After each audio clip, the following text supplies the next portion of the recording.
What's going on, everybody? Andrew here, bringing you a quick little Mustang update video. I'm not going to keep you guys for too long, but I do want to go over basically everything I've done to my car. I know this is going to be a completely separate video from my last update, so some people are going to have not seen that one. So I am going to go over everything, but not too much has changed since my 2016 video, which I know is a long time. It's almost 3 years now. 2 or 3 new things, but I am going to go through front to back. My car is over 5 years old now. I got it in February of 2014. And overall, I think it's still in pretty good shape. I did just give it a little wash for this video, so it might still be a little wet in some places. It's kind of pointless washing your car right now in North Carolina because of all the pollen. Let's go ahead and get started. So the first thing is right here, the Roush front splitter. This is actually one of my most recent mods, something that wasn't in my last video. My girlfriend got that for me. I think it's a birthday present, I want to say, but absolutely awesome. Completely brings the front end of the car together, makes it look super aggressive. Love it. I absolutely love everything about it. Pairs really nicely with my Roush upper grille and my Roush lower grille, which are both wet and dirty. I didn't wipe in there when I was wiping off my car real quick, but they pair together really nicely. Anyone who's 10 feet away, the front end of my car I'm in love with. I do have my headlight covers as well right here, and I should have my lights on so you guys can see kind of what it looks like. I know I do in all my pictures. So I don't really know why they end up yellow looking in pictures, but in person they look way more white. But I'm okay with how they look. I also have my indicator tints. That's on the rear as well. Used to be an amber light right here, but it is tinted up.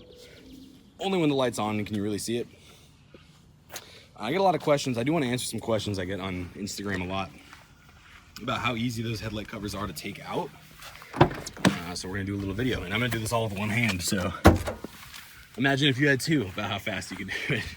People tend not to believe me when I say it takes 10 seconds, 15 seconds. So, and let's not talk about how dirty my engine bay is. Again, the pollen is bad here. So immediately what I do is so they include 3 little adhesive strips. Where are we? Right here. This one is actually not peeled. As you can tell, it's not sticky. I never peeled it off. And there's one more right here. I only ever attached this one right behind in the bottom corner. So I literally just have to squeeze my fingers in, give it a little pull, lift it up, and slide. And I know for some people that might seem a little damaging. No harm to my car so far. My headlights are a little dirty though, but I can scrub that off. But that is literally how quick they come out. And then your car makes it look like you're winking or something out. But again, super easy, absolutely love them. They changed the entire front end of the car. So you'll definitely get some compliments. And while we have my engine bay open, we'll take a look in here. I have the Steeda cold air intake. I swear to you, I oiled this. I cleaned and oiled it a month and a half ago, and it's already gray again. It's blue as soon as you oil it, so I wish I would have filmed my video then. It looks way better. We won't talk about that. This wasn't here in my last video either, the SR strut tower brace. Sorry about the little break. While I was holding my phone with one hand, I managed to click the volume button, which stopped my video recording on my phone. So as I was saying, that strut tower bar I did not have, and it's weird to say, but again, I've had my car for 5 years, and going from not having that to having that after that much time, it is really something you can feel with the body roll of the car. You feel, it's hard to explain, but anyone who's considering getting one but is like, I don't really know if I'm gonna be able to tell the difference, trust me when I say you can tell the difference. It's probably worth the money. I'm really happy with mine. Another thing I get a lot of questions about, and there is a plane passing over right now, are my wheels and my tire setup. I have the AMR wheels available on AmericanMuscle.com. I actually bought the wheel and tire set, so it was $1,600, $1,400 or something.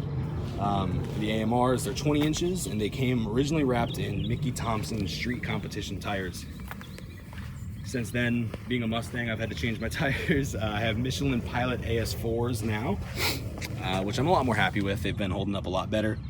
But the 20-inch wheels are definitely the way to go. I like the low profile tire look. I think, what are the profile on my tires? They're either 30 or 35. 35. So the profile on my tires are 35. 255 in the front, 275 in the rear. The front wheels are 8.5 inches wide. and the rear wheels are 10 inches, 8.5 by 10, yeah. So I had to think about that for a second. But my windows are tinted 35% on the sides and the rear, not on the front because it is illegal in North Carolina. Originally I thought I was paying for that, but they ended up not doing it, so I guess, I don't know, I guess that's life. I have the MMD quarter window louvers. I was getting roasted in my last video for calling them louvers. So the quarter window louvers, MMD, they've held up really nicely. They're pre-painted on American Muscle, and as you can tell, like, there's no fading, nothing. They're plastic, so I kind of expected that, you know, they would look a little different by now, but they still blend in absolutely perfect. I have iBox Sportline lowering springs. I forgot to mention that while I was doing on the wheels. Absolutely no rub anywhere while driving, whether I'm hitting a slope, going over a speed bump, nothing rubs anywhere.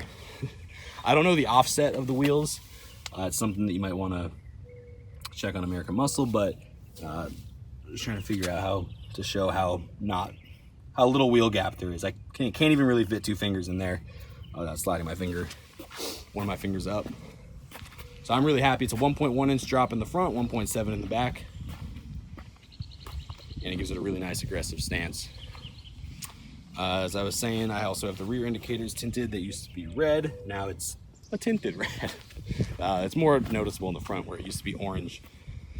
And nothing really to report that's new in the back. I have the Borla Stingers for people who are new. I love them. They're kind of the mid-range. You can get the Borla Touring, which is kind of quieter. Mine, which is medium volume. I have a video about me doing an exhaust test if you want to see it. Just check out my channel. But then there's the Borla Attack, which is the loudest one they have, kind of comparable to the Roush Axleback. I apologize for sniffing, but it is pollen out here. I have rear indicator tints, which are right here and right here. Hard to see. It used to be like super red. It's kind of a subtle thing, but it's something I notice every time I walk up to my car. But those are all tinted out now. Still don't have a third brake light tint, something I've been holding off for no apparent reason. In my last video, it's kind of the last thing to wrap everything up. I did have a Bama performance tune, and I mentioned how much I hated that. It's pretty awful. It just, I don't know. I don't even know how to explain it. It's just, your car feels sluggish.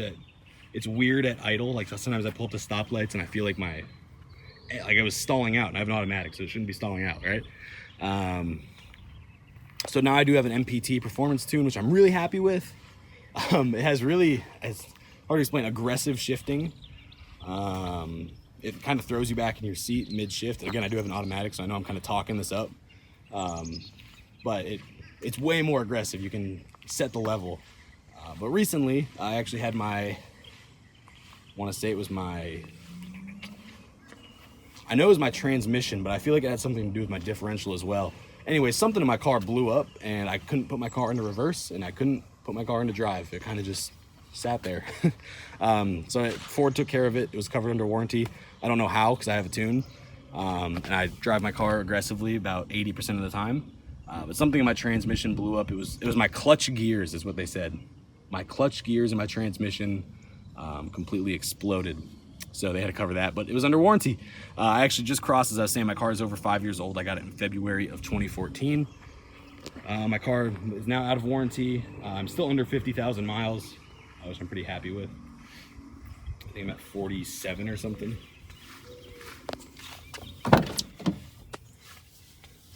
Uh, 46,724. Oh, I guess I can show the inside as well. It's still in pretty darn good shape. I'm pretty happy with it.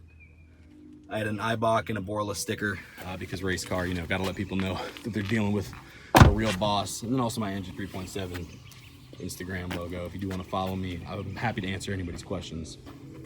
But yeah, so that was covered under warranty, so I'm happy. Now I just try to keep it a little bit more under control, not floor it everywhere, and so hopefully we won't blow anything else up for the time being. But that is just my update video. I hope you guys really enjoyed this. I don't know when my next video will be, so no promises. Hopefully some new things will come soon. Maybe a 5.0, we'll see what happens. But this is it for now. Thanks for checking me out, guys. Take care.